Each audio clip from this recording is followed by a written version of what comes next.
bienvenidas y bienvenidos al primer encuentro de salud y toxicología ocupacional de la Universidad de Concepción, Chile.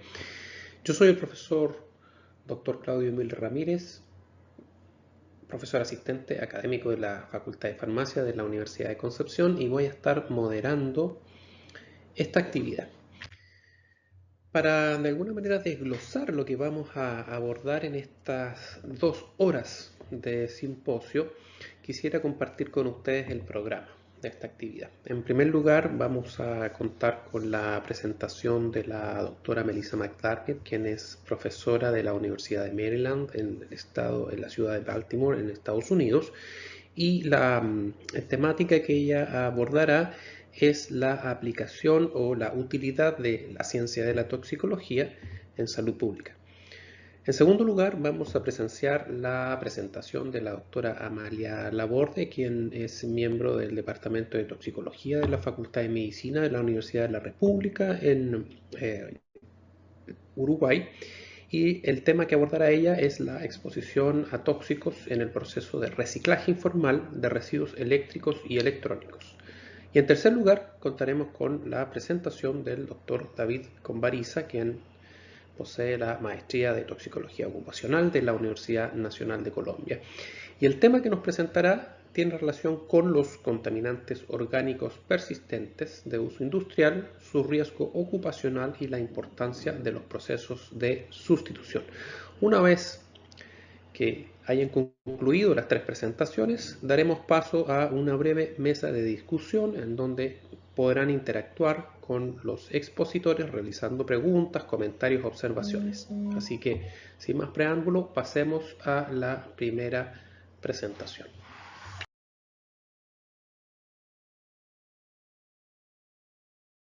Today. I'm Melissa McDermott. I am an occupational medicine physician and clinical toxicologist at the University of Maryland School of Medicine. And I've been invited to address you today about an area of toxicology that many clinicians practice, which includes the specialization of regulatory toxicology. I'm presuming that many of you are more involved with areas of mechanistic or descriptive toxicology, which is where we derive what we know about toxic substances. So obviously these are very important areas of our field.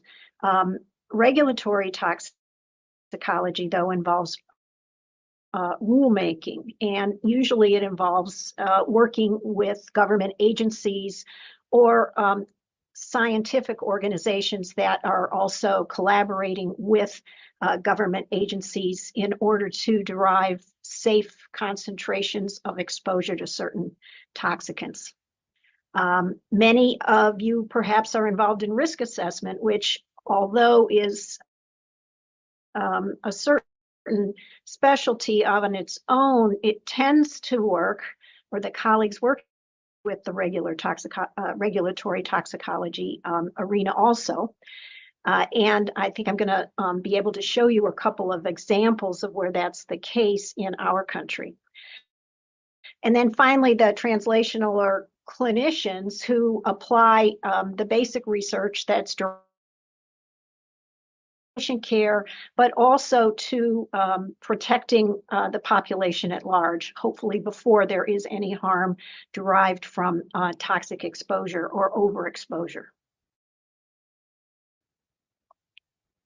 So forgive me because I'm starting at the beginning, and I know this is very well known to everyone listening, but just to help set the context, at least for the situation in the US, regulatory toxicology primarily focuses on setting rules and assuring compliance. So usually the rule has to do with safe concentrations of exposure or permissible exposure that an organization or a government would allow their populations to be exposed to. It includes product registration. Obviously, the best example here would be in drug development and regulation. And certainly the pharmaceutical industry in our country employs many, many, many toxicologists. Also, regulatory tox comes into play where determining allowable concentrations of toxicants that are permissible in food, in environmental media, like drinking water, or for human exposure. There are very technical and legal aspects that require negotiation sometimes, as I'm sure some of you are aware if you've been involved in this, where although and we would all hope that the lead argument for a threshold exposure level has to do with technical aspects and evidence base, there are sometimes legal issues and feasibility negotiated during setting these standards, or sometimes we need more data to be able to say what is risky or what is safe, and to be able to say it with some degree of confidence. So risk and safety prime evidence, or this is where the argument begins with the evidence, but the toxicity evidence, while being the basis, often has to be modified by political, legal considerations, and as I mentioned before, technical feasibility. And here's where our colleagues in risk assessment come in to help in the regulatory arena. So it's often mathematical modeling that is required to help us get basic guardrails, if you would, around what threshold concentrations can be permitted for exposure to human populations. And of course, the classic 4 activities of a risk assessment are brought to as well, where the hazard has to be identified, a dose response assessment is obtained based by scientifically from animal evidence, but often when you're doing human risk assessment in occupational or environmental settings, the dose response data are derived from epidemiologic studies of human populations. And then exposure assessment determination in other populations, sometimes in field situations where we look at what are people currently being exposed to, what's currently going on, and what health outcomes can we map to those current exposure data to get a notion of where there might be a problem and also what might be safe. And then finally, the risk characterization, which is what we think we have derived from the evidence, but also all describing the uncertainty for the assumptions that are made in a risk assessment. So this is all pretty. So in terms of managing the risk, I think it goes without saying with this audience that the degree of health risk we know from exposure depends on nature and potency of the toxicant and the effects it causes, and the idea of both intensity and duration. And these two notions, both intensity, dose, and duration, are brought to bear in a regulatory setting. And I will show you some real-world examples of that.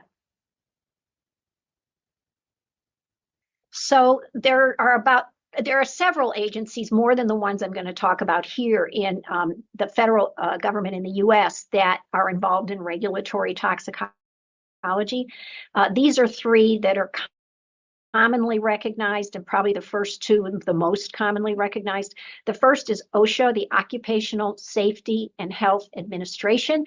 It's part of our Department of Labor, and it's basically in charge of protecting workers from injury and illness. And then the EPA, the Environmental Protection Agency, is in charge of protecting the wider ambient population, ordinary people, as well as animals and environmental media from chemical injury. And finally here, the DOT, Department of Transportation, has very stringent guidelines, safety guidelines on shipment of toxic substances when they are either on the road, on trains, or in the air, or on boats or pipelines, this sort of thing. Most of these rules have to do with safety rather than health requirements, if you can understand that dichotomy. So it would have to do with trying to prevent explosive hazards and not letting combustible materials go through tunnels that go underground or underwater, even worse, right? And this sort of thing. So these are the principal agencies that apply regulatory toxicology in the US. I'm going to talk primarily about occupational exposures because that's been my life and my life's work. And because in a previous lifetime of mine, before I returned to academia, I was chief medical officer of federal OSHA for some years. And so had a lot of experience actually applying regulatory toxicology in these settings. And I'm going to share some examples with you in the next few minutes. So the way founded was through this legislation, the OSHA Act, the Occupational Safety and Health Act of 1970.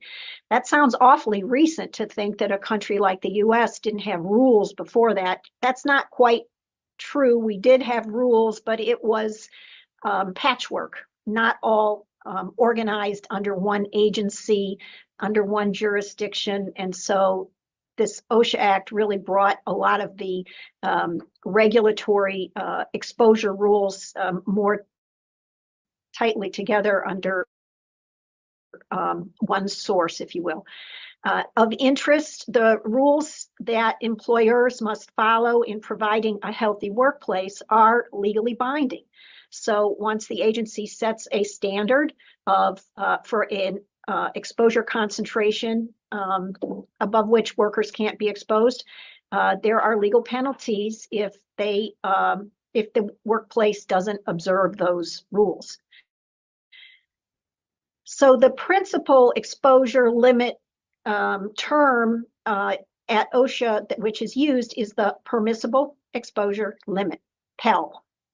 And I'm going to show you a lot more about PELs in depth in the next few slides. So here's the classic definition of the PEL. This is for chemical exposures now. There are other kinds of limits for other types of hazards, but today we're talking about chemical hazards.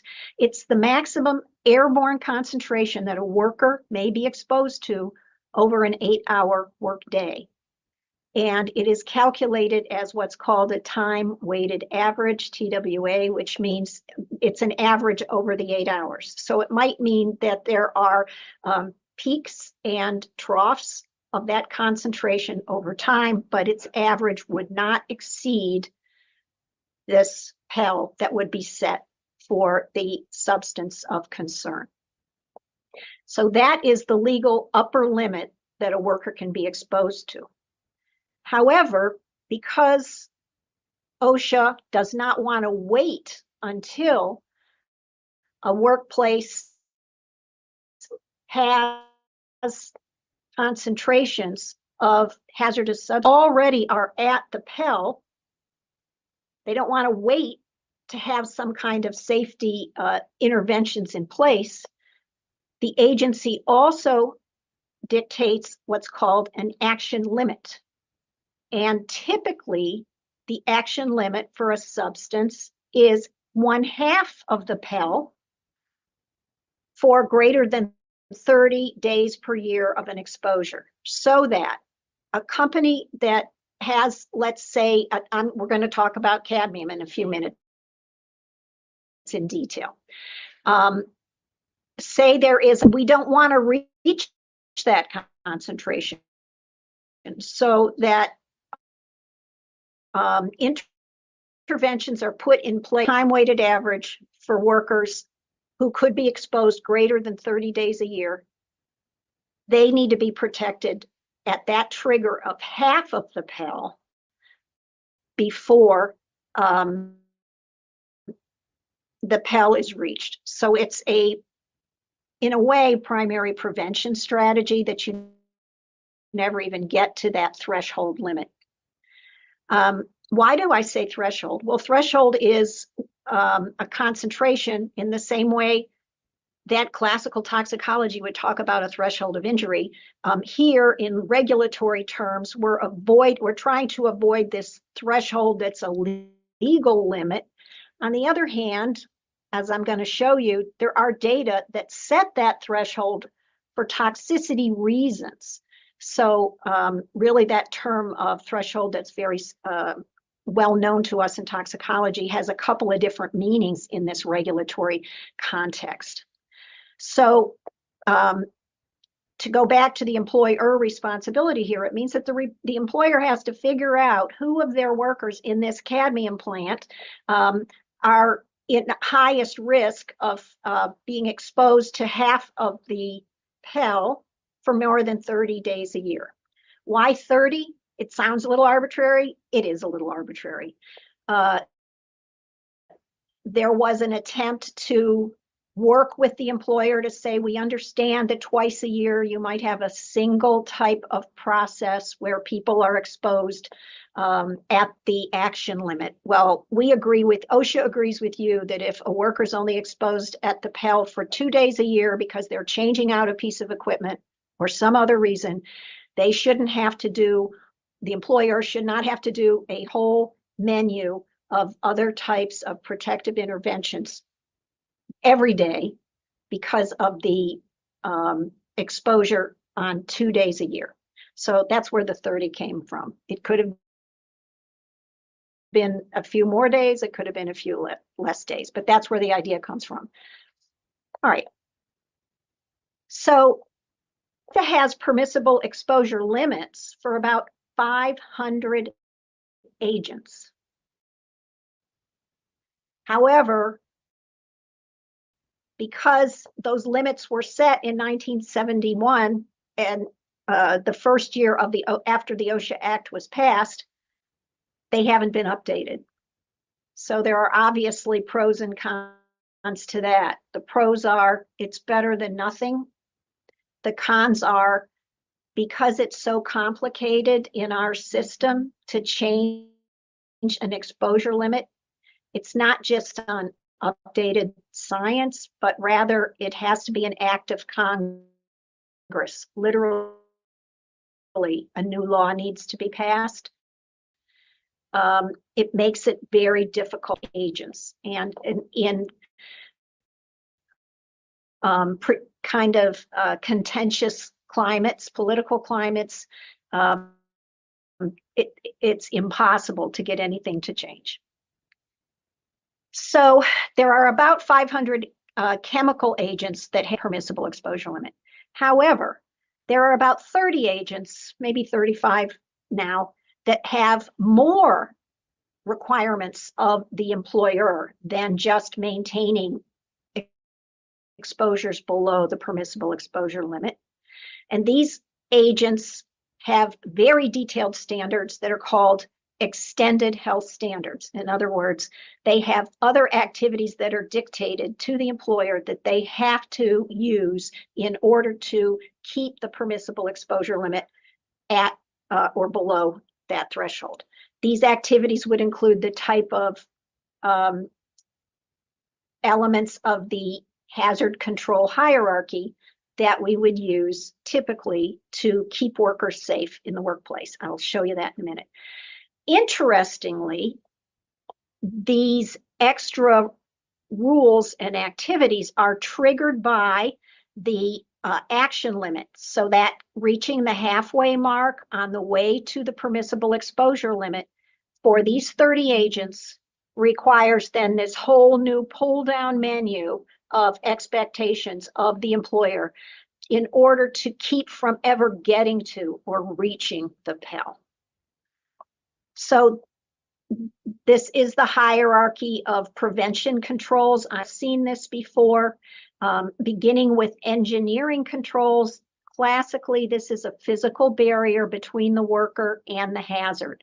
So an easy example that everybody listening today has experienced in your own work or training is a chemical fume hood or some other kind of laboratory containment device that keeps the hazard and its fumes inside a device, and there's a physical barrier that protects the worker from the hazard. So engineering control. The most preferred, because the idea is you're actually keeping the worker out of harm's way. Then after this, if the hazard cannot be completely controlled in an engineering way, then other measures have to be added, including a work practice. Let's say, for example, maintaining a dust. If you were cutting silica or stone or cement or something that's a very dusty substance, obviously one of the ways you suppress dust is using a work practice that would wet the dust, make it wet or damp. So that's a work practice. It's the way we behave around that particular hazard. If things still aren't completely controlled, then a next layer of requirements is added, and these are administrative controls. Administrative controls are kind of rules. How do we act around this hazard? Or rules like, let's minimize the number of people that come in contact with this hazardous area. So there'd be a big sign in front of the area that says, do not enter, or do not enter if you don't have on your PPE or something like that. So it's an administrative way of minimizing the number of people who could be exposed. It's not just signs, though. It can be other ways of administratively trying to protect the workers. And I have here listed, it includes medical operate in order to minimize exposure and hopefully harm. Why? Medical surveillance is a way to check high-risk populations to see if there there's initial evidence of exposure that's causing some health harm. Satisfactory as we'd like it to be. Why? Because it's not primary. We're just looking for them early. So you can see how it's not completely satisfying to physicians or to an employer who wants their workers are safe. But I added here especially because in the clinicians, the physicians and nurses in very involved in the practice of medical surveillance. I think you all call it vigilancia medica. Watching this group as another measure in a comprehensive approach to managing the hazard. And then last but not least, if we're still not, the reason it's least preferred here,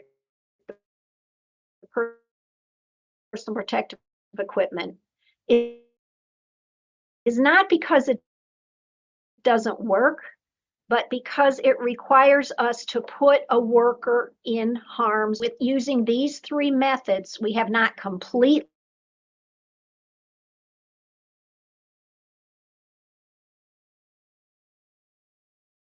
in a still hazardous environment.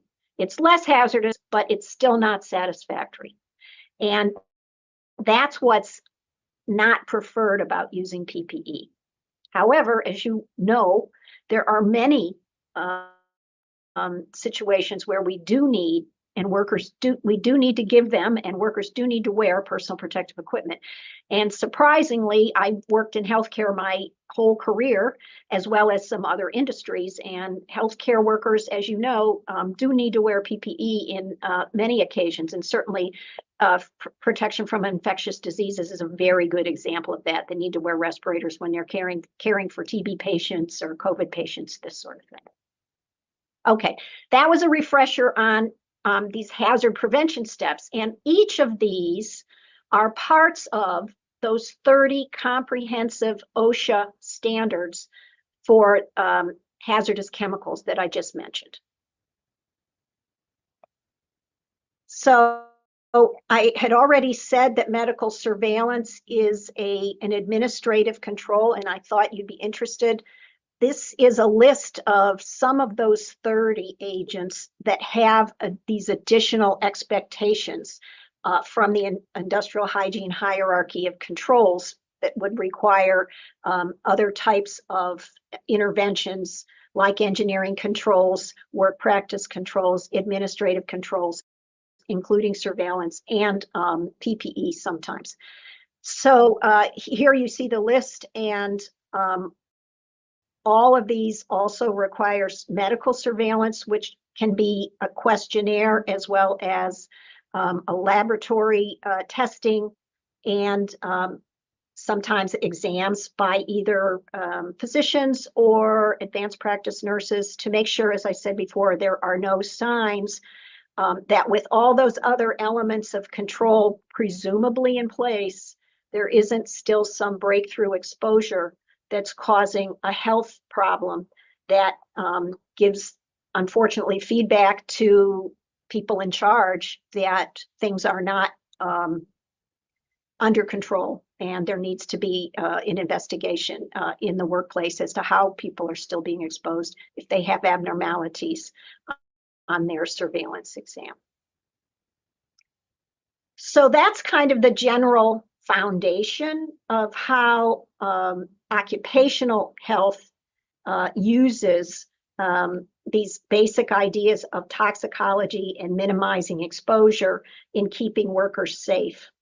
I'm now going to get into the details of an example, a couple of examples to show you. And I think in these details, you'll recognize these classical toxicology notions of how data that were derived from toxicology settings, whether they are animal tox or human epidemiology studies, are applied in a way that is familiar to any toxicologist to permit looking at thresholds of injury and therefore what safe exposure limits might be. So I'm starting this piece with OSHA. I got sent to a NiCad battery plant, nickel cadmium battery plant, and we were sent there because there were a number of who were exposed to high concentrations of cadmium. Cadmium, as you all know, is a group 1 IR carcinogen, a lung carcinogen. There's also indication of prostate cancer risk.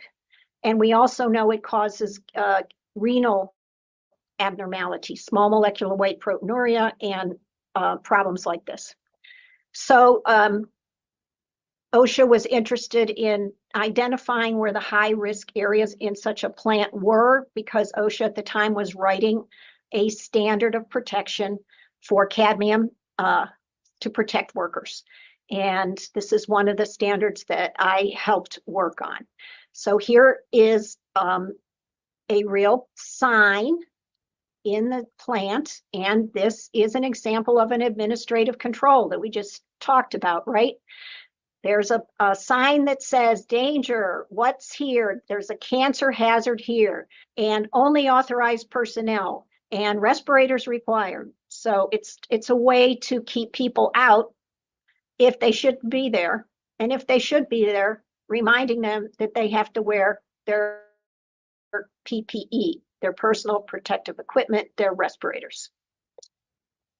Okay. So this is a scheme of what was done in this plant, and then it helps you understand why exposure was taking place. So the way they make a nickel cadmium battery is it starts with a piece of perforated stainless steel. So imagine there's little holes here. And the very first step is that the steel that's been plated has a little thin layer of nickel, gets a nickel paste applied to it. So it permits the nickel then to go into all the little holes that we can't see very well here. Apologies. But that's the first step. And then there is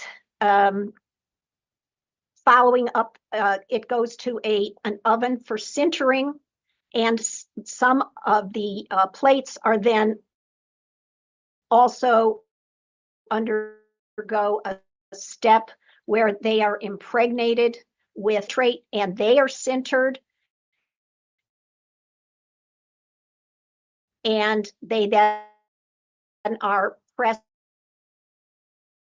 into rolls to different sizes, and they get put in barrier needs for their uses.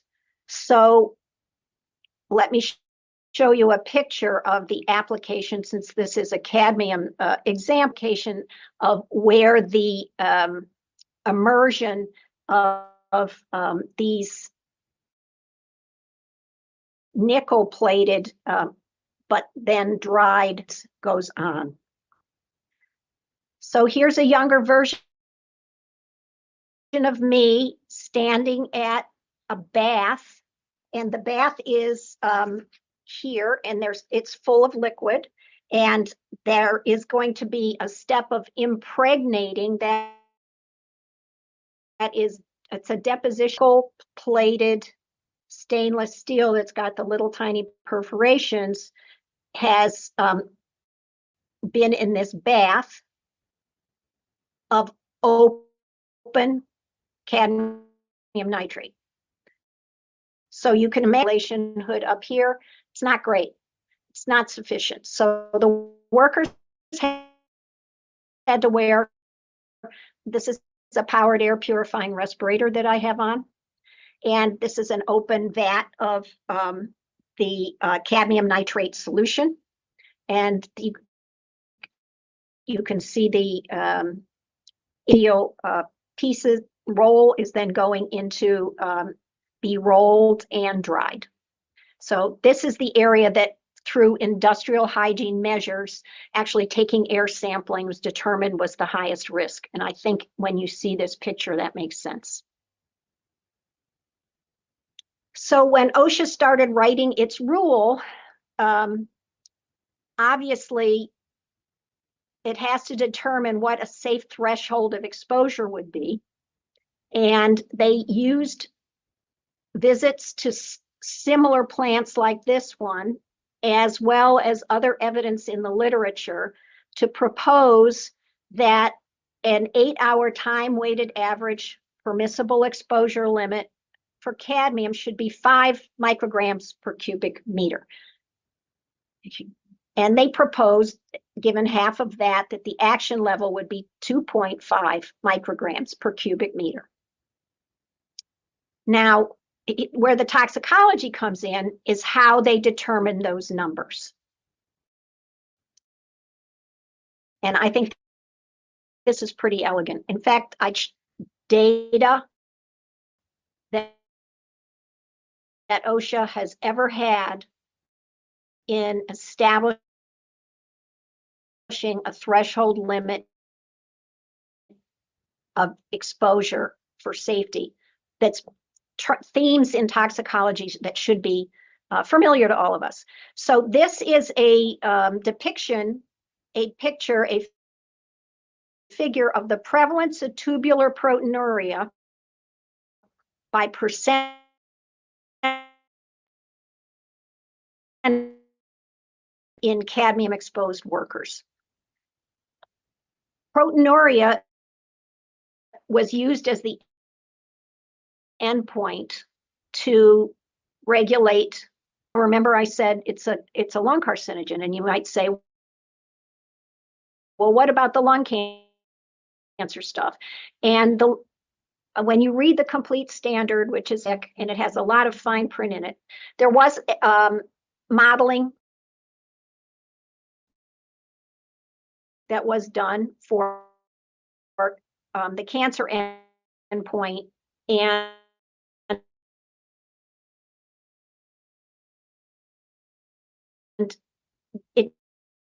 just wasn't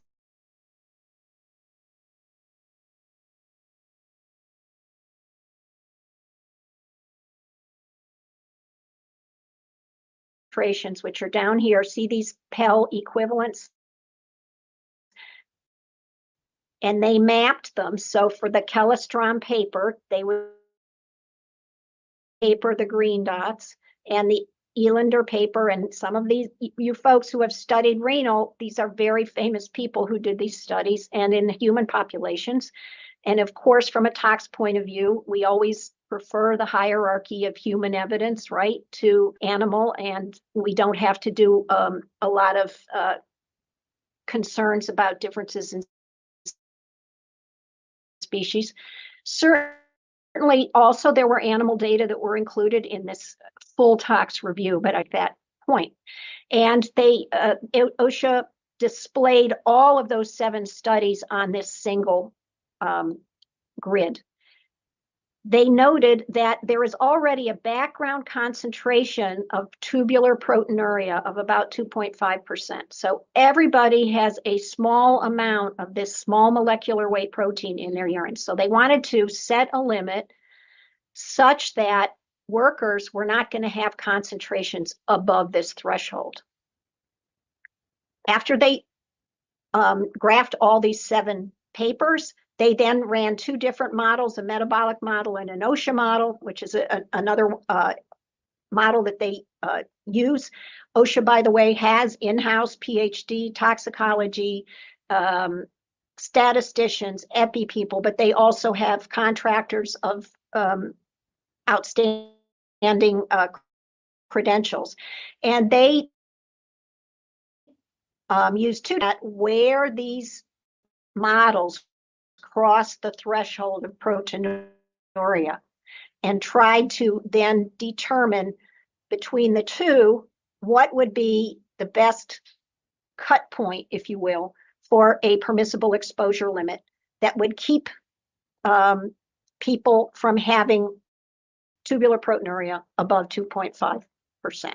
So this is a quasi-log scale down here. And so here is 1, which would be, this is the Pell equivalent. And remember, I was talking about 5 micrograms is where they ended up going, which is around right here. Here's 1. And a permissible exposure limit would be 2.5. So around here. So there aren't too many data points above that. So this seemed like a quite reasonable nomination for a safe permissible exposure limit if we're trying to minimize any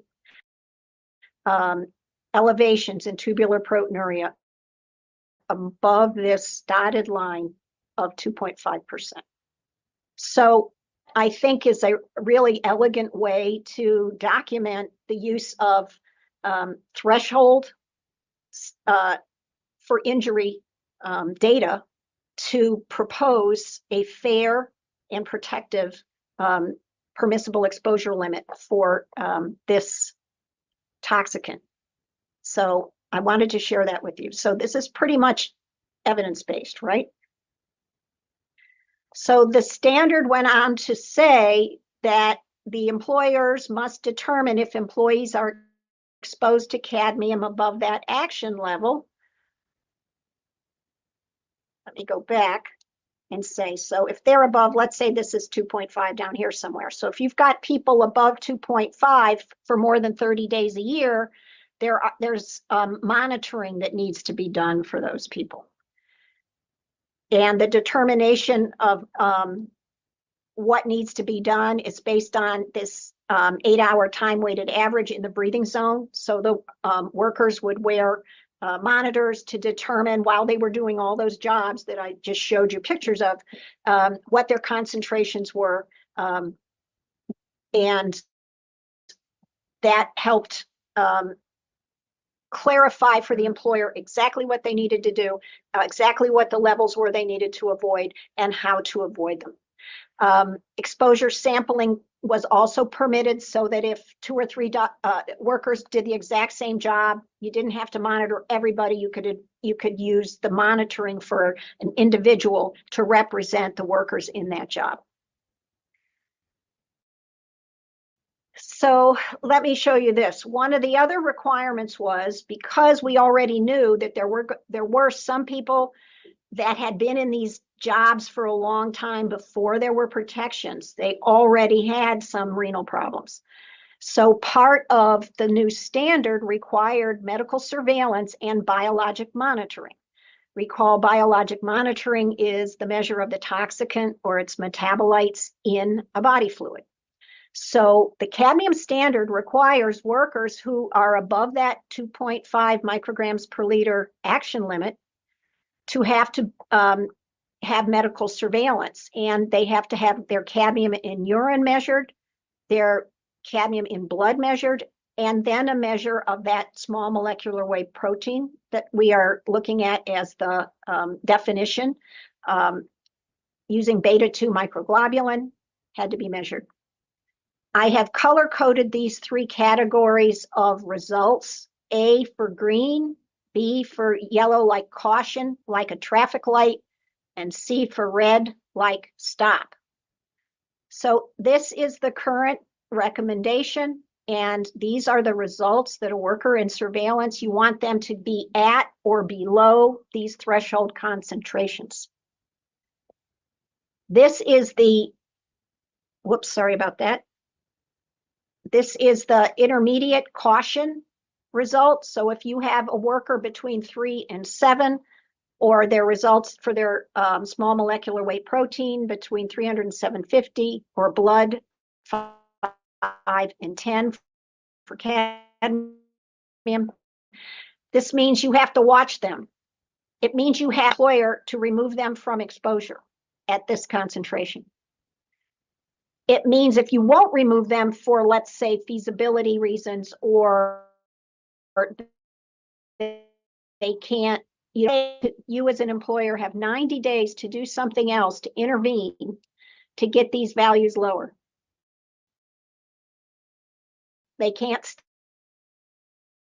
stay like this, have worked with these values, either a cadmium in urine of 7, of cadmium in blood of 10, or if you have elevated proteins, others, they are immediately pulled out. They can work, but they cannot work in a cadmium area above the action limit of 2.5, can't be exposed to cadmium. So this is the rule. It's kind of complicated. It's probably one of the more complicated OSHA biomonitoring requirements. But you can see that they got these values from the previous figure that I showed you. And it's quite good match to those human epidemiology studies that really were able to point to the threshold of injury at what permissible exposure limit. So you're supposed to use the other aspects of the hierarchy of controls as an employer to make it safe for your workers, including the engineering and work practice controls. For example, if that open vat where the cadmium nitrate was could be enclosed somehow, that's obviously a better enclosure and better containment than just having the air being pulled up and out of the work area. Respirators are used as supplemental protection. Ideally, you would like not to have to use respirators, but in many of these places, they still have to use respirators to keep people under that action limit. Finally, employee rotation is not allowed. In other words, you can't, keep their concentrations or their numbers low by moving people around. You really want it to be a safer method. There needs to be safer methods of protection using that hierarchy of controls: engineering, work practices, administration. Yeah. So that was a lot. I hope it was helpful. So I just want to summarize the big messages are that risk and safety in an applied setting are estimated by weight of the evidence, just like they would be if you worked for a drug company or for some other type of toxicology where the outcome was a little different than regulation. Evidence sources may include mechanistic, animal evidence, and human epidemiologic evidence situations, though, as I've said repeatedly, human evidence is preferred. And classical toxicology approaches, though, are applied, including exposure thresholds, establishing a dose response, and risk characterization in order to determine exposure limits, and sometimes might influence the final exposure limits that are adopted. So I thank you for your attention and look forward to questions when we're all together on Monday.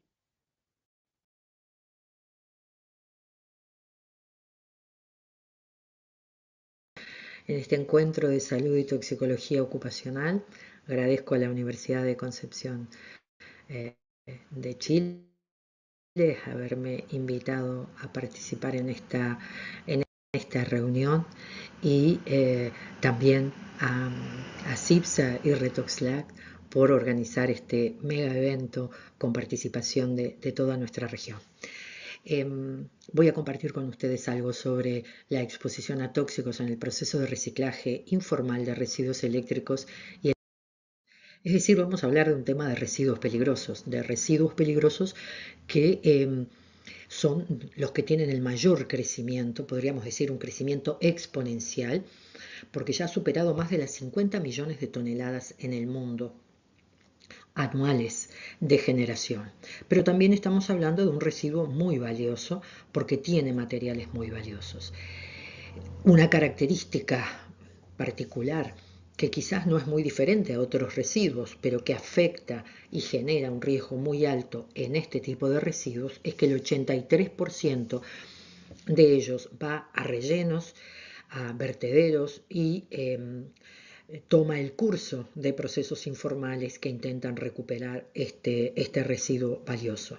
Y también tiene la característica, justamente por su valor, de en algunos casos constituirse en una exportación de países que tienen una alta generación de estos residuos, en general de altos recursos, hacia regiones de bajos recursos para dejar en manos de estas regiones el manejo de estos residuos que se hace en condiciones de mucho. Esta diferencia entre aquello que somos capaces de manejar como residuos peligrosos y aquellos que no, se puede observar en este reporte del monitor global sobre chatarra electrónica, sobre e-waste, su forma de expresión en inglés, en el año 2024, con datos del 2022, muestra cómo América del Norte, bueno, genera per cápita un número mucho mayor de residuos eléctricos y electrónicos que Latinoamérica, ¿no? 21-10. Sin embargo, también en el norte, América del Norte en general, Estados Unidos y Canadá, básicamente, recuperan el 52% de estos residuos y por lo tanto eso toma una vía formal. Sin embargo, solo el 3% se recupera en Latinoamérica, con algunas pequeñas variaciones entre países, pero no sustantivas, y por lo tanto esto hace que este vertido y manejo informal de residuos eléctricos y electrónicos definidos como residuos peligrosos sea un tema no solamente ocupacional, sino también en nuestra región. Decíamos materiales peligrosos. ¿Cuáles? Bueno, mercurio, cadmio, plomo, retardantes de llama, los PBDE y similares, la generación de gases de efecto invernadero, sobre todo dióxido de carbono, oro, metales raros, hierro, cobre, aluminio, cobalto y plásticos. En este reporte hay datos no tan certeros de cuánto implica el plástico en el residuo electrónico, pero sabemos que los residuos electrónicos son también parte de el acúmulo de plásticos, que es el otro residuo que está creciendo en forma exponencial.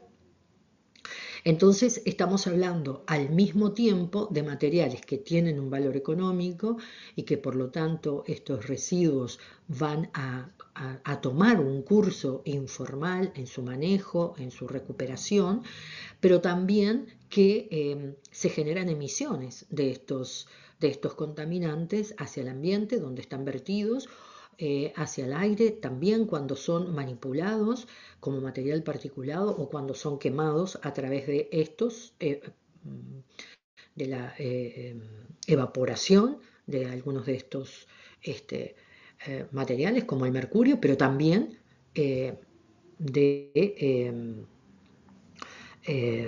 material particulado vinculado a todos estos.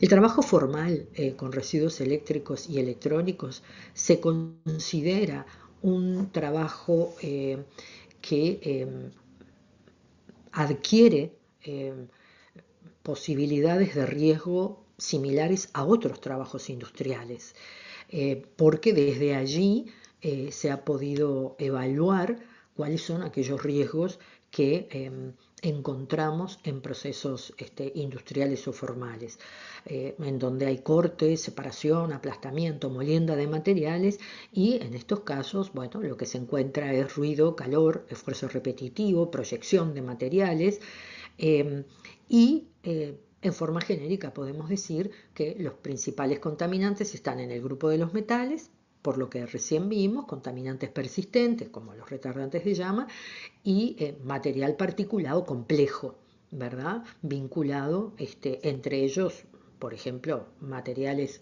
particulados que contienen los metales y también pueden ser, tienen contenido plástico, etc. Pero podemos decir que a la altura del conocimiento de la salud ocupacional a nivel industrial y de la higiene industrial en particular, estos son todos riesgos que tienen, del que tenemos conocimiento, y también tenemos protocolos y propuestas de condiciones de trabajo que eviten su. Varios estudios han analizado el trabajo formal. Y todos de alguna manera lo refieren como un trabajo complejo y peligroso, por esto que mencionábamos, pero también costoso, porque el trabajo seguro con estos materiales exige de tecnologías, de tiempo, de dedicación, de formación que implica costos. Y justamente uno de los balances que hoy se está, digamos, promoviendo, pero que también se reconoce como que está muy lejos de estar en equilibrio, es el hecho de que los materiales eléctricos y electrónicos son materiales costosos, son de un alto valor para la sociedad, sobre todo hoy la sociedad digitalizada, pero sin embargo no hay un equilibrio en la inversión en estos costos que implica su manejo formal. En el reciclaje formal, en varios procesos formales, se ha encontrado que en estos sectores hay material particulado fino, metales pesados, metales raros como el itrium, del que no tenemos ningún conocimiento toxicológico, eftalatos y otros plastificantes, polibrominados y micro y nanopartículas de plástico. Sin embargo, todos estos elementos se han encontrado en niveles en los cuales uno podría actuar para prevenir, pero no están tan lejos de aquellos valores considerados de referencia. Hay un estudio reciente de Gravel y colaboradores que analiza varios trabajos formales con residuos eléctricos y electrónicos, en donde analiza fundamentalmente la exposición a químicos, a metales en particular. Y pensando entonces solo en metales, lo que es importante tener en cuenta es que no hay uno, sino que están muchos de ellos a la misma vez en el proceso. Y por eso, si bien ellos encuentran valores que en muchos casos están por debajo o cercanos a los valores de referencia, tanto ambientales como biológicos, sí preocupa la mezcla de exposición. Y yo creo que esa es la tónica de la chatarra electrónica o los residuos eléctricos y electrónicos, es abordar la complejidad de la mezcla. Y aquí solo está analizando los metales. Y entonces, bueno, muestran en los diferentes grupos que tienen que ver con manejo de diferentes materiales, diferentes aparatos eléctricos y electrónicos, encuentra, bueno, la presencia de plomo en todos ellos, y también de otros metales como cobre, manganeso, aluminio, hierro, vanadio, cadmio, etc. Esto lo encuentra como parte de las partículas de superficie, es decir, hace un estudio con toma de muestra de polvo superficial. También hace algún estudio vinculado a la presencia de mercurio, plomo en muestras biológicas y encuentra valores que no superan los valores admitidos, pero por ejemplo en el caso del plomo encuentra valores de hasta 13 microgramos por decilitro y entiende que si bien está dentro de los valores de referencia, no está dentro de los valores que se han digamos, propuesto como valor de referencia de 10 microgramos por decilitro en los adultos para evitar sobre todo los trastornos reproductivos, neurológicos y renales.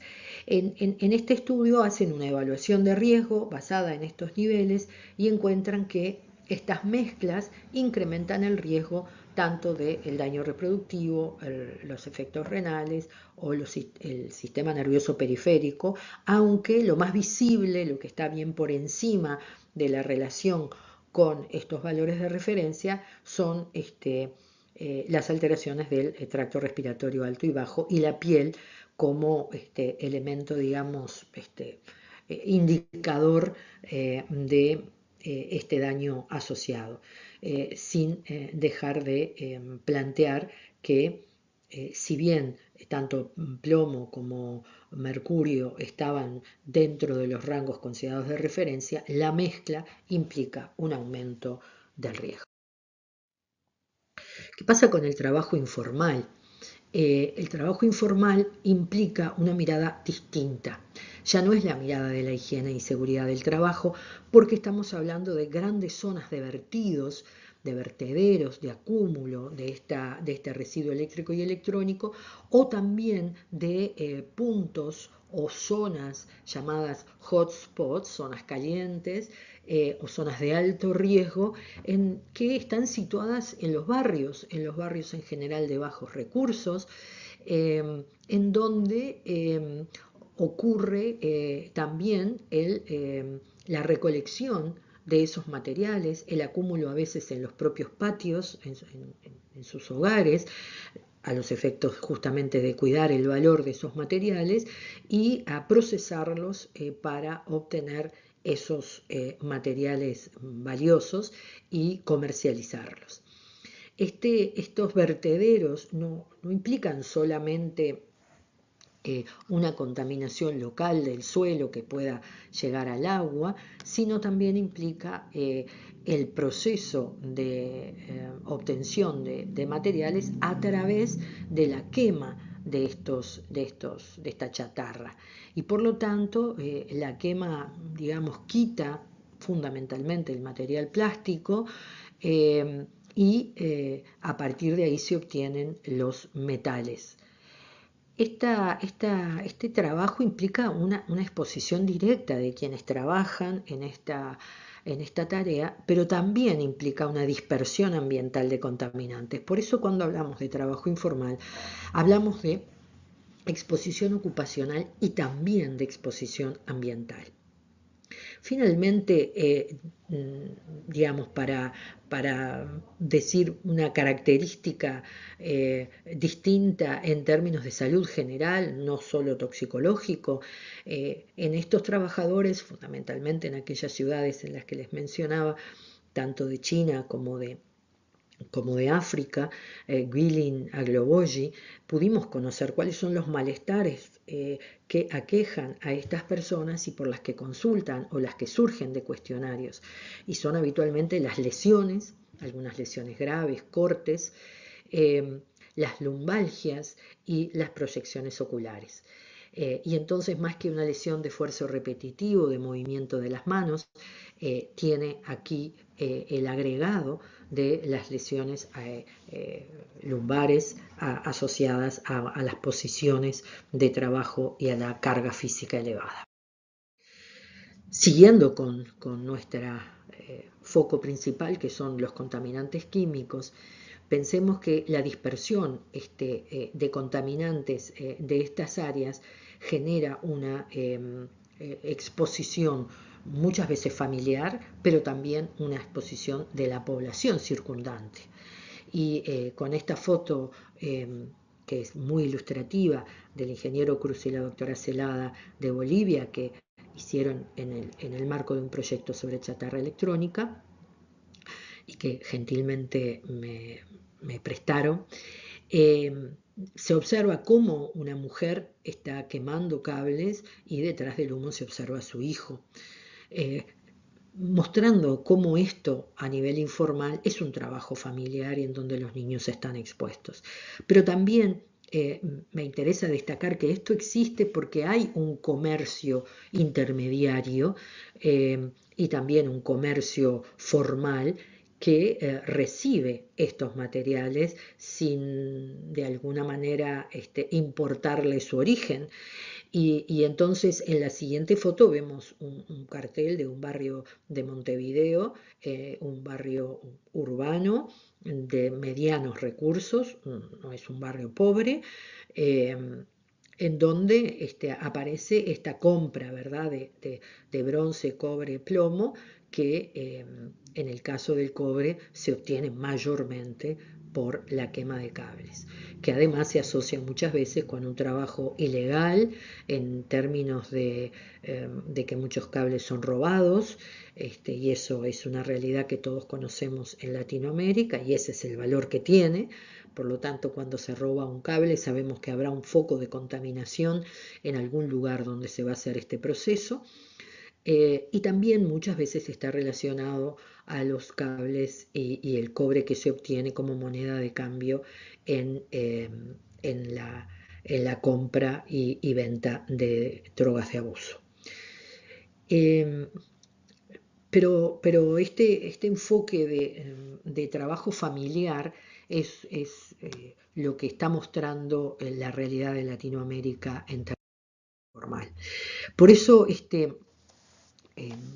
quienes trabajan en salud ambiental infantil se han encontrado y han participado, muchos de nuestros colegas en este congreso han participado en esta publicación sobre los niños y los basureros digitales, que habla justamente desde el foco de la exposición de los niños y encuentra millones de niños y adolescentes expuestos que ya tienen evidencia de altos niveles de metales y de algunos de estos contaminantes persistentes que han sido medidos en la placenta, en el cordón umbilical, en sangre, en orina, en las heces, fundamentalmente en los niños que viven en estas zonas donde se recuperan residuos eléctricos y electrónicos. Y creo que esta publicación muestra justamente esa imposibilidad de separar la exposición ocupacional de la ambiental. ¿Qué implican esos humos y esas cenizas?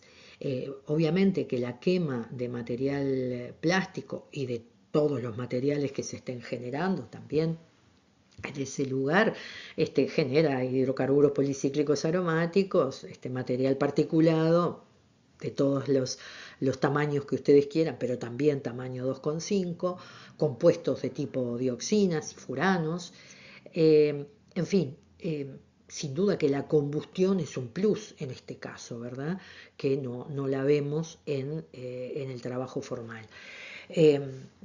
Y al igual que en el trabajo formal, pero en cantidades mucho más altas, se encuentran estos que más altas que el polvo de una superficie en un trabajo industrial de reciclaje. y encontramos, bueno, otra vez los PVDE, los PCBs, varios metales, PFOS, y también encontramos esos elementos raros que habíamos encontrado ya en estudios de un ejemplo del que quizás tenemos más conocimiento es lo que implica el plomo en este lugar, porque claro, el plomo está presente en muchos de estos materiales, sabemos que está en los tubos de rayo catódico, pero también está en el plástico y en el recubrimiento de muchísimos cables. Por lo tanto, el plomo ha sido un elemento muy encontrado en zonas de reciclaje informal. Y en algún momento se ha discutido como un potencial indicador de que allí hay una contaminación, obviamente mucha más compleja, pero él puede servir como indicador, sobre todo teniendo en cuenta que tenemos técnicas para medirlo, que es lo que está más disponible, que tenemos técnicas también para medirlo en forma inmediata, como son los estudios con el FRX, ¿no? Que han sido usados y han sido presentados en múltiples actividades científicas en las que se ha tratado este tema. Estoy pensando en algunas presentaciones que se han hecho desde Uruguay, pero también desde los trabajos en Acumar, en Argentina. El plomo ha sido encontrado casi 5 veces más elevado en áreas de reciclaje informal que en áreas donde esto no se realiza, y en el suelo 180 veces más que el valor en suelos industriales, no residenciales, o sea, valores muy muy altos. Estudios en China, por ejemplo, mostraron que duplica el valor de referencia de residuos en el arroz, cuando el arroz se ha cultivado en zonas cercanas a estas ciudades recicladoras. Y también estudios en humanos, en muestras biológicas en humanos, encuentran que hay una diferencia significativa de valores de plomo en sangre en comunidades recicladoras. Y estas diferencias se encontraron aún con valores mayores de 10 microgramos decilitro. En el trabajo de Pascal y colaboradores que se publicó en el 2016 fue una mirada desde la exposición al plomo y se encontró que 1 de cada 4 niños que habían sido atendidos en la unidad pediátrica ambiental que tenían valores de más de 5 microgramos por decilitro, la fuente principal de exposición era una zona de reciclaje o recuperación de metales desde residuos eléctricos y electrónicos situados en el hogar o en el entorno directo del hogar. Y eso se pudo detectar gracias a las mediciones que se hicieron con esta técnica de FRX, que mostró valores de hasta 19.000 miligramos por kilo de esta tierra con ceniza de quema, que por supuesto es un foco de dispersión bien importante. Al mismo tiempo, también el trabajo de Juanena y colaboradores que analiza las fuentes de exposición de ciertas poblaciones en las cuales se detectó la presencia de quemas de residuos eléctricos y electrónicos, y se detectaban múltiples manchas de quema, de residuos de quema, como las que observan en esta foto. Los valores de los niños que vivían en el entorno de los 100 metros a esas zonas de quema, se encontraron realmente, los valores máximos fueron muy altos. No se pudo establecer exactamente si esos valores más altos estaban asociados a la cercanía o efectivamente a la edad de los niños, pero porque esto no se midió con exactitud la cercanía, pero sí se pudo ver que los niños más pequeños eran los que tenían los valores más altos. La evidencia del impacto de la salud es también muy importante, sobre todo si tomamos en cuenta lo que conocemos de estos tóxicos, que analizados individualmente nos dan datos muy certeros sobre su toxicidad mecanística. y sabemos que en realidad la exposición a esta mezcla de tóxicos es finalmente un riesgo de una mezcla de efectos adversos que pueden ser sinérgicos o aditivos, como estudió Garbel en el trabajo formal, o simplemente sumarse a lo largo de la exposición de la vida de estos trabajadores y de estas familias. Lo que sabemos muy bien es que uno o más de estos contaminantes generan lesiones en el ADN, generan estrés oxidativo, inflamación sistémica, alteración de la función inmunitaria, disrupción endocrina, carcinogenicidad, neurotoxicidad. Hay una revisión sistemática de Parves que nos da una muy buena referencia sobre esta toxicidad. Esta toxicidad mecanística mirada desde el punto de vista del desarrollo neurológico, en el caso de los niños que viven o trabajan en el entorno de esta recuperación informal de residuos eléctricos y electrónicos, se muestra claramente en este estudio de Chen, en donde él genera este esquema que creo que es muy ilustrativo y sigue siendo de enorme valor para mostrar cómo cada uno de estos contaminantes, y aquí los menciona casi todos, confluyen a través de diferentes mecanismos de acción, cada uno con más de 2 mecanismos de acción toxicológica, confluyen en alterar el proceso de neurodesarrollo y por lo tanto asociar las alteraciones cognitivas, los déficits atencionales, de funciones ejecutivas, las alteraciones motoras y del comportamiento asociadas a esta múltiple.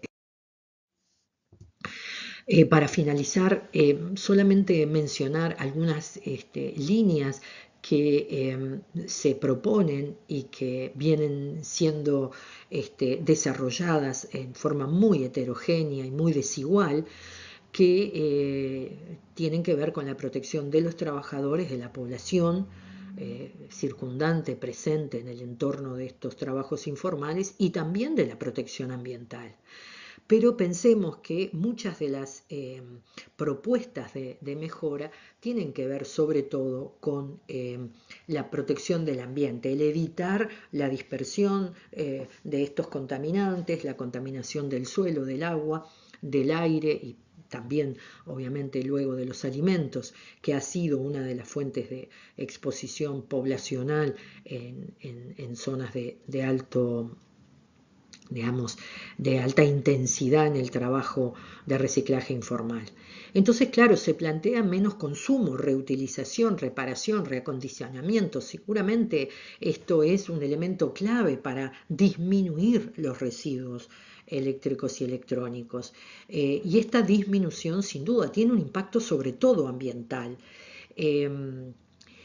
Pero si existe la desigualdad en cómo reutilizamos, reparamos y reacondicionamos, seguirá siendo un problema laboral de exposición de adultos y también de la exposición de poblaciones más acotadas, pero mucho más vulnerables porque son aquellas que están en situación de pobreza.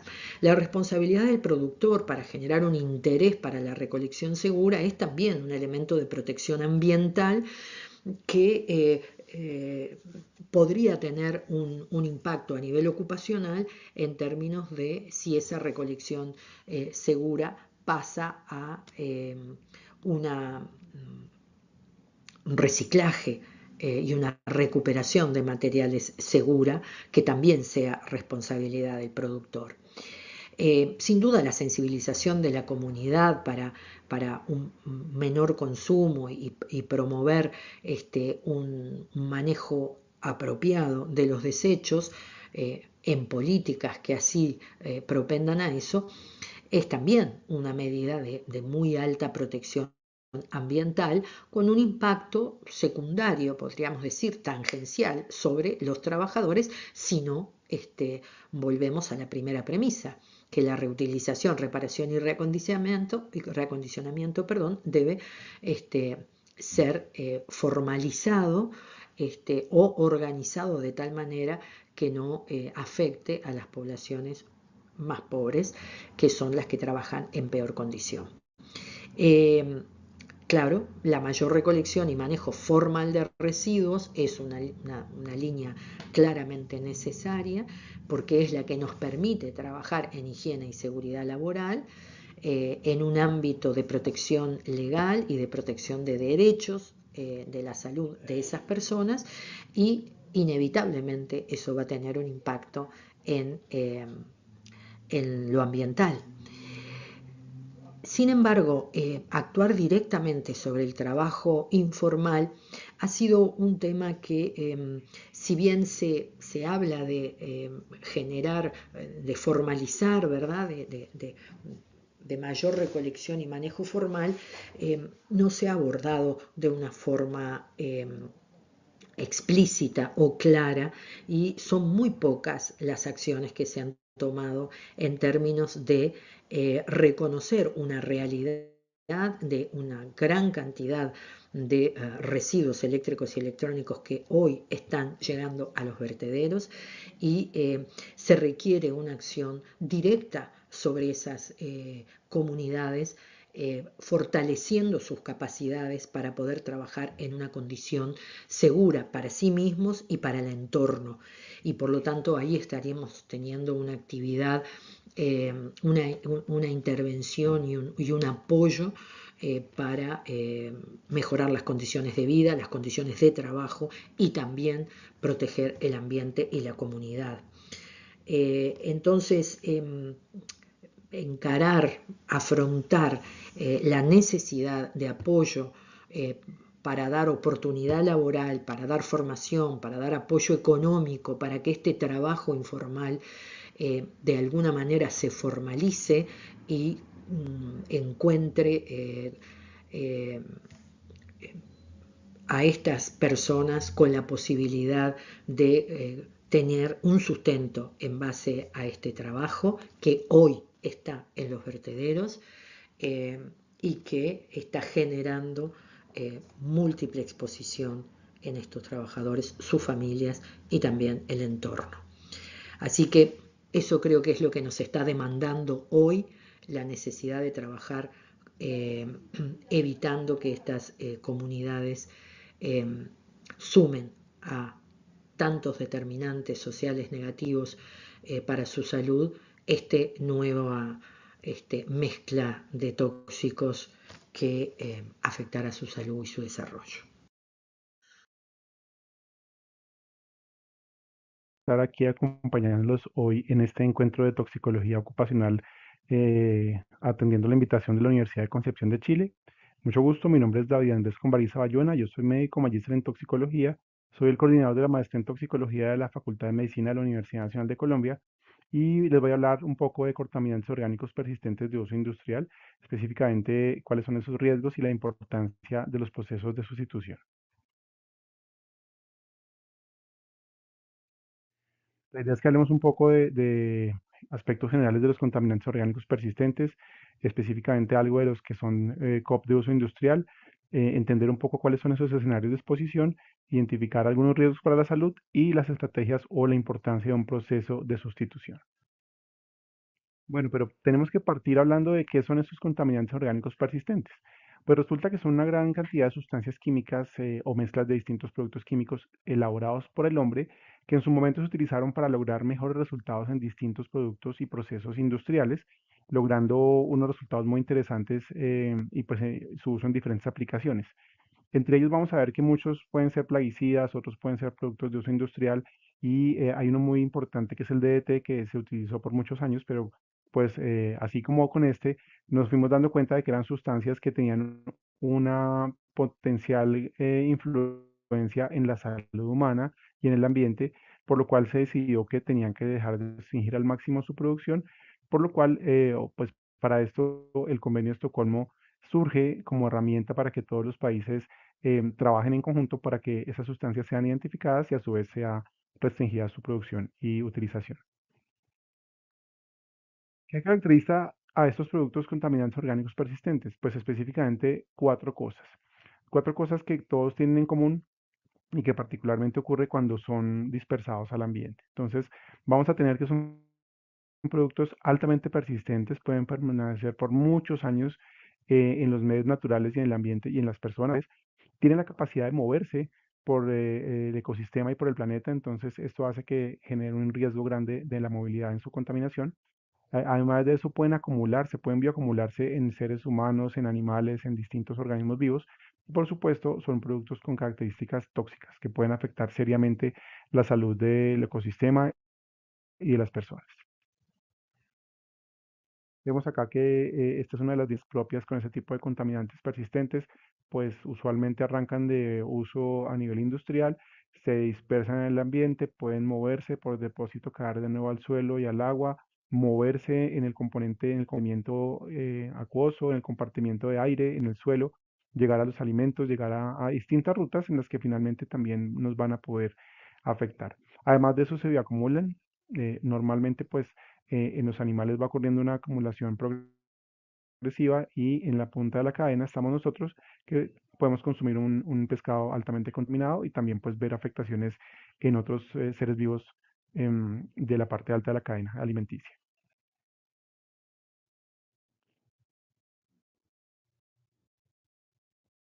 Estas sustancias pueden producir impactos significativos en la salud. Vemos acá algunos de los más frecuentemente reportados para varios de los COP. Varios pueden ser disruptores endocrinos, pueden generar alteraciones en el desarrollo, pueden ser tóxicos para la reproducción, pueden generar toxicidad hepática y renal, algunos son carcinógenos. Entonces, nos damos cuenta que son sustancias sobre las cuales que tenemos que tener una precaución importante frente a sus escenarios de exposición y uso con el fin de reducir estos riesgos. ¿En qué se usaban esos productos contaminantes persistentes? Pues muchos de ellos fueron plaguicidas de tipo clorado, productos muy eficientes que eran utilizados en actividades como el control de termitas y hormigas, fueran restringidos. Pueden ser productos que pueden tener una persistencia en suelo hasta de 30 o 40 años, entonces eso es clave para que evitemos la contaminación. Los PCBs han sido unos productos muy utilizados en aceites dieléctricos para transformadores con el fin de que ayuden a todo el intercambio de calor y a la reducción de riesgos de incendio en ese tipo de dispositivos.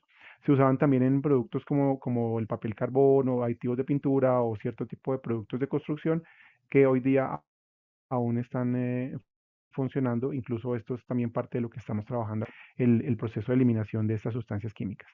Hay algunos como las dioxinas y furanos que normalmente no se fabrican directamente, sino son originados de manera no intencional. Entonces, usualmente al quemar algunos tipos de residuos pueden originarse estas sustancias como las dioxinas y los furanos. El Convenio de Estocolmo tiene 3 anexos en los cuales están incorporados los productos que van a ser eliminados, que van en el anexo A o que deben ser eliminados, los productos que deben ser restringidos y específicamente en cuanto a que están ahí porque si se llegasen a requerir en particular pueden ser utilizados y los de producción no intencional que usualmente se generan por procesos indirectos. Dentro de estos de eliminación tenemos claramente a varios plaguicidas y a varios COP de uso industrial de los cuales hablaremos más adelante. Estas sustancias, como lo comenté previamente, son reguladas por el Convenio de Estocolmo que inicia en el 2004 con 12 sustancias inicialmente y a lo largo del tiempo han sido incorporadas nuevas sustancias en cada una de las reuniones de las partes y vemos acá que las que están resaltadas en color anaranjado son esos COP de uso industrial. Inicialmente arrancaron siendo pocos, pero hoy día tenemos ya cerca de 15 productos de tipo, COP de tipo industrial que son objeto de control por parte del Convenio de Estocolmo. Dentro de estos tenemos tres grupos principales de sustancias, de familias. Están los productos bromados, los productos clorados y los productos fluorados. Tenemos también otros tipos de productos que pueden tener características específicas y son recientemente incorporados en el convenio, pero estos son los que nos interesa ahorita poder revisar rápidamente para entender un poco algo de cada uno de ellos y saber dónde están o cuáles son sus características eh, relevantes para entender el riesgo que pueden representar para los trabajadores. Dentro de los bromados tenemos el hexabrilo. Este y gran parte de los bromados fueron utilizados o han sido utilizados como productos retardantes de llama particularmente para la manufactura de termoplásticos, todo el revestimiento que traen algunos cables, las espumas utilizadas en tapicería automotriz, algunos textiles, estaban tratadas con este producto. Hoy día es un producto que ya no se está usando. Sin embargo, en los residuos que generan estas sustancias o en los procesos de tratamiento pueden darse liberaciones a la atmósfera que puedan llegar a generar afectaciones al ambiente y a la salud de las personas por exposición ambiental y ocupacional. Otro bromado es el hexabromociclodecano, que también, como lo comenté, es un retardante de llama. Varios de estos son retardantes de llama. Ellos se utilizaban mucho para los productos plásticos, a las carcasas de los productos electrónicos, para el relleno de almohadas, para tapicería, incluso como pintura, como aditivo de pinturas. Algunos de estos productos tienen exenciones, pero en general también está altamente restringido y la exposición puede seguirse presentando durante procesos de tratamiento de residuos de espumas o el reciclaje de algunos productos eléctricos y electrónicos, que va a ser uno de los escenarios más relevantes para estas sustancias. El penta-BDE, que es el pentabromodifenilo, también es un retardante de llama, también se utilizaba en espumas aislantes de poliuretano, en algunos aparatos electrónicos. Como ven, tienen usos muy parecidos. Este producto también ya está descontinuado y usualmente un escenario de exposición va a ser un contexto de reciclaje de aparatos electrónicos, de desmantelamiento, de incineración. Entonces, vamos dándonos cuenta que no es fácil encontrar exposición a una sola sustancia, sino que los contextos en los que se presenta el riesgo de exposición nos están generando una potencial exposición a distintas sustancias, evidentemente en dosis variables que pues van a depender del producto o materia prima que se está manipulando o procesando. El octa-BDE, el octabromodifenilo, también fue un retardante de llama. Este estaba más utilizado en productos termoplásticos de acrylonitilo butadieno estireno, que son los poliestirenos de resistencia a los impactos. También hoy día está restringido, es decir, descontinuado. Se usaba de pronto en los antiguos forros o carcasas que tenían los televisores viejos, esos plásticos resistentes, tenían bastantes aplicaciones con productos bromados. Hoy día, pues sigue existiendo algo de riesgo de exposición durante el reciclaje de productos utilizados años atrás, usualmente productos electrónicos que podían estar usando plásticos tratados con este producto. Bien, entonces esta familia de bromados resulta ser un riesgo a considerar en escenarios como este, como el tratamiento de residuos de aparatos eléctricos y electrónicos, la selección, la clasificación o el reciclaje de productos a base de espumas y poliuretanos, donde las exposiciones pueden ser pequeñas pero significativas de forma acumulada, dado que son ambientes en los que permanentemente se están manipulando estas sustancias. Entonces, la literatura nos ha hablado de que en estos ambientes la manipulación de estos productos y el movimiento puede contribuir a la liberación de pequeñas cantidades. Dado que aquí es donde más puede estar concentrado, pues se requiere una mayor protección por parte de los trabajadores para reducir la exposición. Con los cuidados vamos a revisar que hay varios para generar intercambio térmico, para dispersar calor, para aislar cables, para conservar madera. Hay muchos usos de estos productos, están restringidos en su producción. Sin embargo, actividades como la incineración de desechos o el reciclaje de algunos desechos de este tipo de productos puede generar liberaciones de pequeñas cantidades a la atmósfera y generar algún riesgo de exposición. Con relación al pentaclorobenceno, que también es un producto clorado, ya está descontinuado su uso. Era un producto que se utilizaba como retardante de llama, como fungicida, incluso como producto reductor de viscosidad, em, por lo cual, pues, en este instante, la potencial exposición está supeditada solamente a la presencia de productos que puedan tenerlo y que puedan estar siendo objeto de procesamiento a nivel de sitios de gestión de residuos. Con el hexaclorobenceno es un producto que se generaba como subproducto de la fabricación de pulpa de papel tratada con gas cloro. Es un producto que ya está descontinuado. Incluso también se puede producir como subproducto, y esta es una producción no intencional, cuando se hace destrucción térmica de otros clorados como el PCB, lo cual nos lleva a entender que eventualmente en procesos de incineración de residuos es que se puede presentar la exposición a esta sustancia. El hexaclorobutadieno también era un producto utilizado como disolvente de caucho y polímeros, para estabilización, para eliminación de compuestos orgánicos volátiles cuando se hacía recuperación de gas cloro. este proceso ya está descontinuado y estos usos también.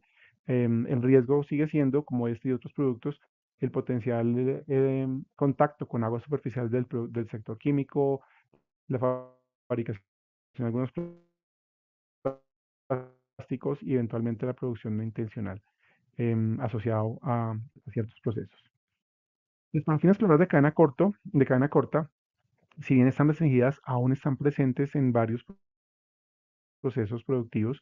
Tengan en cuenta que estas em, no quiere decir que inmediatamente se incorporen, pues ya estén totalmente eliminadas. Es un proceso que tiene que ir dándose gradualmente y estas aún las estamos viendo en actividades que aún estamos ejecutando, por lo menos acá en Colombia, utilizadas como productos para hacer retardantes de llama, para facilitar procesos de plastificación, en algunos procesos de refrigeración. Aún las tenemos entonces en procesos de reciclaje de plásticos y producción de plásticos. Y uno de los elementos más importantes con estos productos es sospechar su eso, tener en cuenta que debemos hacer acciones de prevención. Con los PCBs, los policlorados bifenilos, que pues es un tema también que nos daría mucho para hablar, lo comenté previamente, se utilizaban como elementos del aceite eléctrico para regulación térmica de transformadores. Actualmente está restringida su producción, estamos en proceso de eliminación de las últimas existencias y por eso la exposición puede darse haberse dado en personal que se encargaba de hacer mantenimiento de este tipo de transformadores y que hoy día también pueden estar haciendo procesos de reciclaje de estos transformadores y otros residuos de tipo peligroso. Entonces, estos clorados van a ser una fuente aún presente en actividades en las que se hace síntesis y manejo y manipulación de productos como estos cables que requieren un plastificante en su interior, sus productos como los transformadores, vertederos de desechos tóxicos y electrónicos en los que se hace quema, pueden ser fuente de exposición a productos clorados. Con los clorados vamos a tener principalmente tres grupos, o particularmente dos que son los más estudiados, las sustancias PFOS y PFOA, que es el ácido perfluorooctanoico, con de aplicaciones, dado que es un producto con una potencialidad de ser resistente al agua, al fuego, al aceite, se usa mucho en espumas contra incendios, particularmente clase B, o sea, fuegos seguros, en fluidos hidráulicos, en procesos de galvanoplastia como regulador de emisión de vapores. Entonces, fueron incorporados en el convenio, sin embargo, aún están en uso en varios escenarios, lo cual hace necesario que identifiquemos en dónde pueden estar. Y aquí tenemos claro que el uso de espumas puede ser una de esas, de espumas de incendio puede ser una de esas fuentes, la galvanoplastia también puede ser una de esas fuentes, o actividades en las que aún se manufacturan productos con sustancias tipo PFOS. El ácido perfluorooctanoico o el PFOA es otro producto que también comparte características con el anterior dentro de estas sustancias perfluoroalquiladas.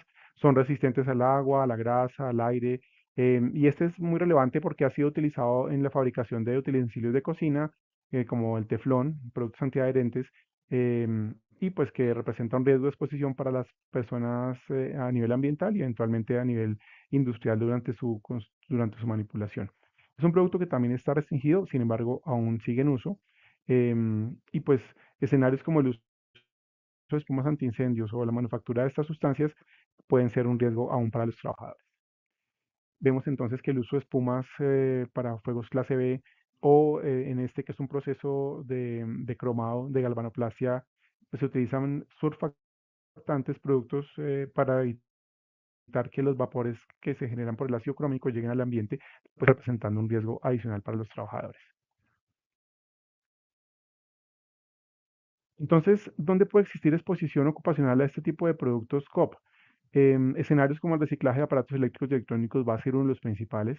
Tengamos en cuenta que actualmente al año estamos generando 54 millones de toneladas métricas de residuos electrónicos, dado que estamos utilizando muchos computadores, celulares, tabletas, y esos productos o pueden ir a un vertedero o pueden ir a un proceso de reciclado, pero finalmente están comportándose como un factor de riesgo de liberación de este tipo de sustancias que los pueden constituir. Lo comenté hace un momento, el uso de espumas antiincendios que pueden estar contaminadas, no quiere decir que todas tengan este tipo de PFOS, particularmente las más antiguas. Las nuevas ya pueden ser algunas libres de flúor o con formulaciones mucho menos de riesgo. La industria plástica y el manejo de textiles y la producción aún pueden ser una fuente importante porque pues estamos utilizando sustancias y productos elaborados en distintos países y no todos los países tienen el mismo estándar de control, entonces aún circulan sustancias. Y evidentemente durante la gestión de residuos peligrosos puede haber una exposición significativa. Entonces pueden darse exposición por escenarios diferentes a nivel ocupacional, especialmente por vía inhalatoria y térmica, pero a nivel ambiental también. Y no olvidemos que la persona, en este caso el trabajador, se puede estar exponiendo también de forma ambiental. Incluso vemos acá en esta gráfica para PCBs cómo se distribuye ese PCB y cómo se puede generar las distintas rutas de exposición por aire que llegue a distintos elementos que pueden llegar a entrar al ser humano, a contaminación de aguas, de alimentos, que al final terminan generándonos un riesgo de exposición. Bastante interesantes los riesgos a la salud que originan los productos COP de uso industrial. Em, lo voy a mencionar de forma general porque cada uno de los productos puede tener un riesgo específico, pero encontramos con los bromados, con los soldados y los florados, es que varios de ellos se comportan como disruptores endocrinos, tienen potencial de generar toxicidad reproductiva. Los bromados pueden tener unos efectos neuro e inmunológicos asociados a su exposición. Los florados están más asociados a cáncer, a riesgos de cáncer o toxicidad hepática renal. Y los florados también van a tener un impacto significativo a nivel reproductivo, bajo peso al nacer, alteraciones en la respuesta inmunológica. Entonces, son condiciones de riesgo que nos deben hacer tener en cuenta que debemos ser sumamente cuidadosos con la gestión y la prevención de los riesgos asociados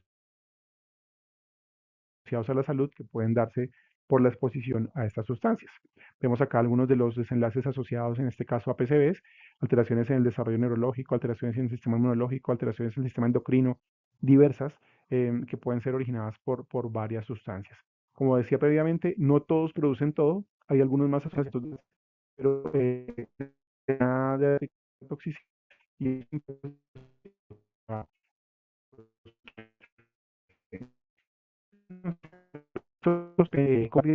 procesos donde lo que más va a ser de utilidad es la sustitución de estos COP, así como la destrucción de los mismos, pero en paralelo tenemos que intervenir el trabajador. Entonces lo más importante es prevenir esa exposición y lo que es más valioso es evitar que el trabajador se exponga, especialmente porque tenemos unas situaciones particulares. Dificultad para poder tener estrategias para cuantificar, eso no es tan fácil. Pero peor aún, a pesar de que los midamos y los documentemos, no vamos a tener estrategias para poder hacer una reducción de la concentración del producto en el contexto biológico. O sea, no tenemos un... Entonces, eso hace que su riesgo de exposición, para vigilar un poco ese riesgo de exposición, documentando su presencia y sabiendo que si está la sustancia, pues tengo que estar pendiente de los potenciales riesgos que pueden estar asociados y detectarlos tempranamente. Esto, la sustitución de sustancias químicas, y en este caso de COP, se convierte en una estrategia nuclear para controlar ese riesgo. Nos va a permitir lo- lograr mitigar esa condición por medio de varios pasos. Entonces, primero tenemos que darnos cuenta si tenemos un riesgo específico en ese proceso. Aquí lo clave es identificar si hay alguna sustancia COP en nuestro proceso industrial. Si existe la sustancia, lo clave es dejarla usar, pero para dejarla usar hay que buscar un sustituto. Lo ideal es buscar un sustituto más seguro. Analizar el riesgo de ese sustituto específicamente a nivel de salud, a nivel de ambiente, entender que esa sustancia alternativa sea una mejor opción que el que vamos a sustituir. Posteriormente pasar a una comparación de alternativas para que podamos seleccionar cuál es la mejor. No siempre se puede cubrir todos los costos de algunos procesos, de algunos productos que sirven para procesos industriales. Hay que entender que efectivamente siga siendo el producto que sirva o siga dándole garantía a, a un proceso industrial en cuanto a su eficiencia, en cuanto a su eficacia, sus propiedades. Si encontramos ese sustituto y lo podemos implementar, pues hay el paso de encontrar ese sustituto.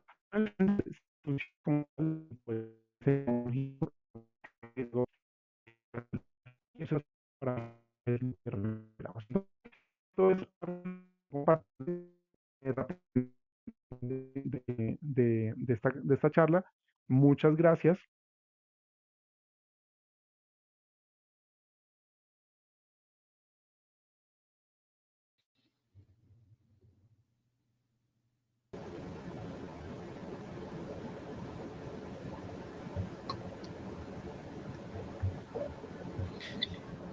Bien, muchas gracias por conectarse a la audiencia. Ahora vamos a pasar a la última actividad de este simposio, que es la mesa redonda, ¿sí? De discusión. Al parecer no hay preguntas de la audiencia en el chat. Sin embargo, nosotros tenemos algunas inquietudes que se fueron formulando a medida que fueron presentando Las y el doctor. Así que la primera pregunta tiene que ver con la presentación de la doctora Melissa McDermott. La voy a formular en inglés para que nos pueda comprender ella de mejor manera. Dr. McDermott, the first question is for you. Can you tell us about prevention or mitigation measures among informal workers exposed to chemical hazards in the US, if you know something about that? It's a tricky question. Almost in the same way, informal workers are in usually the edges of the economy, often very small workplaces. You could almost substitute very small employers for the informal. This, in my professional experience, has often been where we have found the most hazardous and almost sometimes horrendous exposures. As you might imagine, though, the way we find those examples is not the typical way you would find them in a regular factory, because by definition, there's not somebody in that small workplace trained in safety and health, don't know the rules about safety, are trying to, we say, cut corners, do things more cheaply. And usually we find them by a mistake. Something catastrophic happens. And often other agencies in the government find them first. For example, even though it's a workplace, it could be that the state health department has received a complaint or a call from an environmental point of view. And so then there's what we call a mutual referral. Another agency will refer. If the source of the exposure is a factory, then they refer to to OSHA. But sometimes in our individual states, they will send a state worker, more likely environmental than occupational, because there are a few more of them, to go investigate. And sometimes a general public health officer will be sent because the complaint or the problem comes through a non-traditional pathway. Another example is we find out about these places in an emergency room of a hospital. So they will take the history of someone who's acutely ill or intoxicated, and ultimately they might make a phone call and call the specific experts, either at the Poison Control Center, or if it's a more chronic problem. For example, our state has automatic referral for any elevated blood lead above 25 micrograms per deciliter in blood. So that's an automatic referral to the state health department if any hospital or laboratory measures lead at that concentration. So there's a couple of different, not straightforward ways that we hear about these things, which means these people are underprotected. They're not protected very well at all. Okay, thanks for your answer. And during your presentation, you mentioned that you have not updated the pills, the permissible exposure limits since a couple of decades ago. Would you like to go deeper in that? It's embarrassing, isn't it? It's embarrassing. So there is a joke in our country, if it's something is very challenging, we say, as a joke, we say, it takes an act of Congress to get anything done. The problem is with the OSHA Act, it literally requires an act of Congress to change a Pell. There was an attempt about 25 years ago to change a whole group of Pels together in a group by accepting the ACGIH, the American Conference of Governmental Industrial Hygienists. I'm sure many colleagues know that group, to just take and accept their newer levels. And it was fought in the Congress, and the employers got to the political people to not permit us, OSHA, to move forward. And so it's been very rare that there have been any updates at all. And in challenging political climates, like we have had sometimes in our governments, people are afraid to open the rule again, to look at it again, for fear it will not be lowered, but be raised. So therefore, everybody's a little bit controlled in failing to act. Okay, thank you. Thank you again for your kind answer. Bueno, muchas gracias. Yo escribí en el chat ahí más o menos lo que estaba comentando la doctora Melissa. Y para continuar entonces, ahora vamos a formular una nueva pregunta, pero esta vez para la doctora María Laborde, quien presentó la temática relacionada con los residuos electrónicos y eléctricos electrónicos. Doctora Amalia, yo sé que usted lo mencionó en la presentación, pero tal vez es bueno retomar aquel mensaje de cómo orientar una estrategia de vigilancia epidemiológica ocupacional para riesgo químico en estos trabajadores informales, ¿no? Como nos comentaba, que están expuestos a todos estos contaminantes durante el proceso de reciclaje de los residuos electrónicos y eléctricos. Gracias, Claudio. Y aprovecho a saludar a los queridos colegas, David, Melissa. Hola, Claudio, contigo hemos estado más en contacto. Bueno, hoy estamos para las preguntas difíciles, porque en realidad en nuestra presentación nos referimos específicamente al trabajo informal y a una de esas situaciones que, como comentaba la doctora McDiarmid, de esas situaciones catastróficas, ¿no? En las cuales la exposición es intensa, permanente, en una absoluta desprotección. Y por lo tanto hemos aprendido de sus efectos y de sus riesgos a partir de situaciones que han recorrido algunos de estos caminos que ella mencionaba, ¿no? O a través de alguna acción gubernamental o a través de alguna acción de salud pública o de las unidades de toxicología o el centro de toxicología. Entonces, claro, desde esta mirada uno se pregunta si deberíamos tener un sistema de vigilancia de la exposición a estas sustancias químicas a una población que está en este nivel de desprotección. En realidad se nos genera un conflicto ético muy importante, pero sí reconocer cómo nos han enseñado estas comunidades para poder sí mejorar, pulir, avanzar en la vigilancia de la exposición a estas sustancias químicas en aquellos trabajadores que sí tengan una organización del trabajo, que les permita unas condiciones de trabajo apropiadas y que aún así, como vimos en la presentación, tienen algún riesgo laboral y ahí sí vigilarlos. Y vigilarlos aún en esas condiciones, teniendo en cuenta esta mezcla de sustancias químicas, este verdadero cóctel, hace que debamos,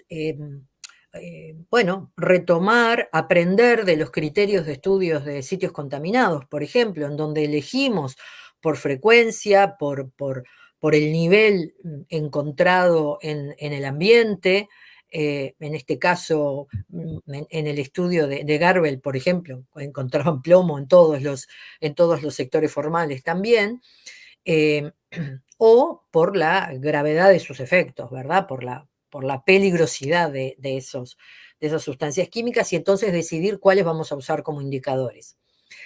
En nuestra experiencia local, hemos elegido como indicador el plomo, porque es una herramienta que nos mide una sustancia cuya toxicidad bien conocemos, y además porque es persistente y porque tenemos técnicas para medirlo. Y también eso es importante porque no se han desarrollado técnicas para medir todas estas sustancias, como también mencionaba David.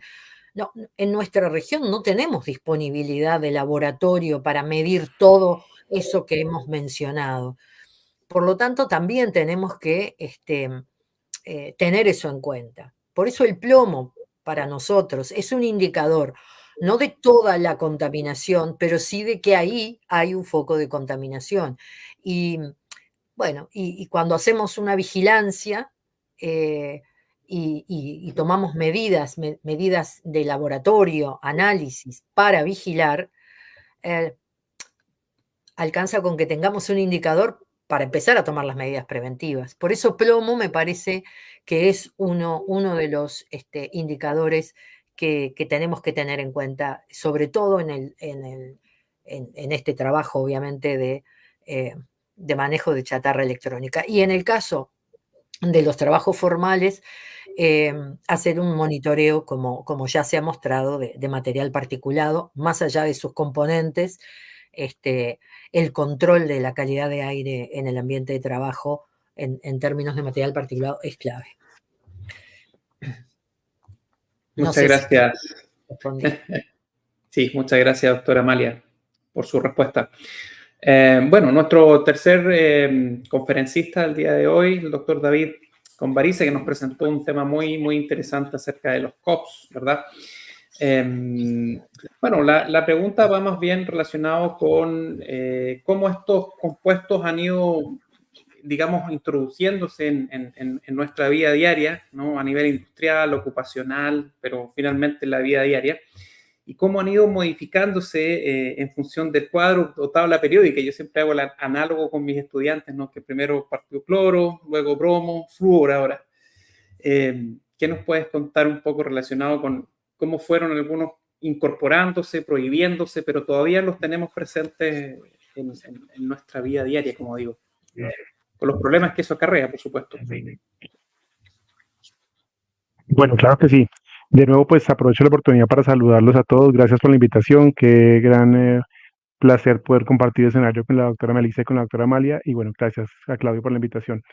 Sí, en realidad con estos productos COP de uso industrial y con los productos halógenos, pues cada día la evidencia nos va mostrando más que están en muchas actividades que estamos usando, tienen unas capacidades interesantísimas, pero justamente esa evidencia nos muestra que tienen riesgos grandes. De hecho, lo estamos viendo particularmente ahora con los productos fluorados, especialmente las sustancias perfluoralquiladas, que pues no mencioné tanto, pero estamos enfocados en el control de principalmente algunos grupos pequeños, pero cada día más, y de hecho en este instante la Unión Europea está avanzando a ampliar el rango de productos que pueden ser sujeto de control. Sabemos que las perfluoralquiladas son una gran cantidad de sustancias, hasta ahora pocas han sido rotuladas específicamente como COP, pero pues esto nos lleva a que la evidencia con estas y con otras sustancias nos hacen pensar en que donde tengamos halógenos, ya sea clorados, bromados, fluorados, e incluso productos con yodo o tal vez con astato, tengamos probabilidades de que se generen riesgos a la salud y al ambiente. Entonces, pues creo que es un reto interesante estar permanentemente revisando y entendiendo dónde puedan existir estos riesgos, pero lo que tenemos que hacer en el caso de los trabajadores es saber que si tenemos sustancias y productos que conocemos que están siendo constituidas por esos compuestos, pues entremos a hacer procesos de vigilancia y seguimiento más estrictos y como lo mencionaba en la presentación, pues cuando tengamos esto identificado, pensar en alternativas de sustitución, dado que pues tenemos sustancias que pueden representar riesgo. No quiere decir que todo producto fluorado deba ser sustituido sino que entendamos dónde está la probabilidad de que se presente exposición y qué nivel de riesgo puede existir en función de las características del producto y el proceso que se maneje, y de ser necesario, ahí sí pensar en una modificación, pero es una situación permanentemente cambiante. Creo yo que más adelante veremos ese convenio de Estocolmo bien inflado de productos, entre ellos estos halógenos, y seguramente nuevas sustancias se incorporarán en este proceso y seguirá siendo un reto mientras logramos finalizar su persistencia en el ciclo de vida y su existencia en actividades y en procesos que requieran reciclaje y finalización del ciclo de vida de estas sustancias. Fantástico, doctor David, muchas gracias.